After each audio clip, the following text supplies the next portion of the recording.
obviously today we are commemorating the 150th birth anniversary of the Indian monk Swami Vivekananda. As we should know by now, after all these wonderful speeches, he was somebody who influenced Indian religion in a very positive way. He helped make it an integral part of Western society. He helped make sure that the Western civilizations knew that it was a driving force behind India. As well, he was a part of the nationalization of India during its communal phase. He made sure that he was doing his best to help Gandhiji to become independent of the outsider controls. So, obviously we know that he was a very great man. He did lots of big things. He helped society move forward. But how exactly did he do those things?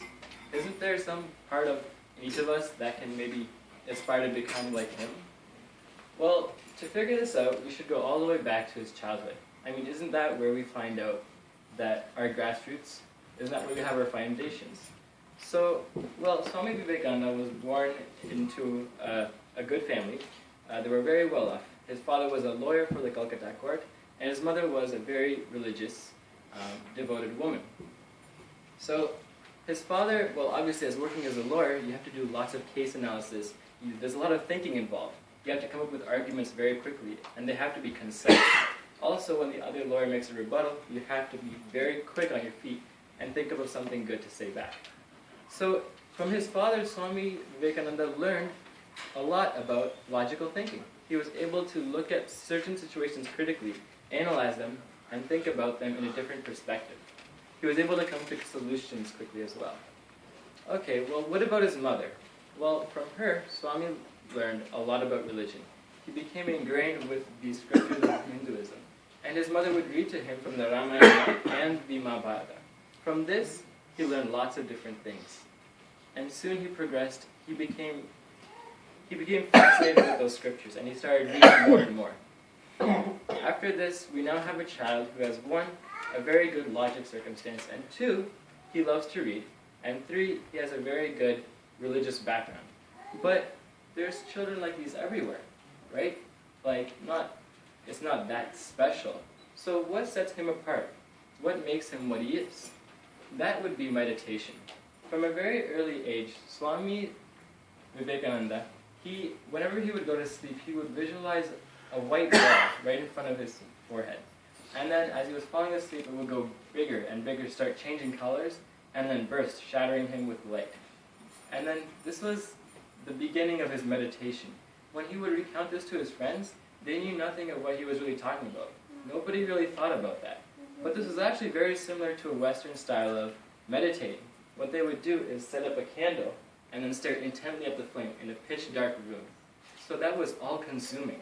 And it's very similar to what Vivekananda was doing with the ball in front of his forehead. So eventually he figured out that, yeah, this is meditation. This is awesome. Because he can clear his head very easily and become calm, like at the drop of a hat. So he was able to remain calm, well-postured, and he could think through situations very clearly and analyze them and then give his own understanding of them. Now this is important because he put together logic and religion so that he could advance his own claims in the Western society, and they were able to hear him because he was so good at that. Now, after he acquired all of these traits, he eventually gravitated towards the Guru, Ramakrishna. And from Ramakrishna, he learned lots of things. He became more connected, and he began to be a bit more audacious with his ventures. And eventually, sadly, his guru died. And to commemorate his memory, he built a mutt. From the mutt, after this, it's not difficult to see how Vivekananda would have advanced throughout society. And eventually, he became the speaker for people at the Chicago Parliament of World Religions. He was able to bring the whole house to a standing ovation with just his first sentence. So this is the kind of person that had a very good childhood education that combined all the perfect elements so that he could become someone who makes a difference. There was one thing that I'd like to leave you with, and that's that Swami Vivekananda thought very highly of the thought. Yeah, we know that actions speak louder than words. Well, Swami thought that words were secondary compared to thoughts. If if your mind is always, it's not concentrated, then you can't do anything. If my mind isn't concentrated on the speech, I can't make an effective speech.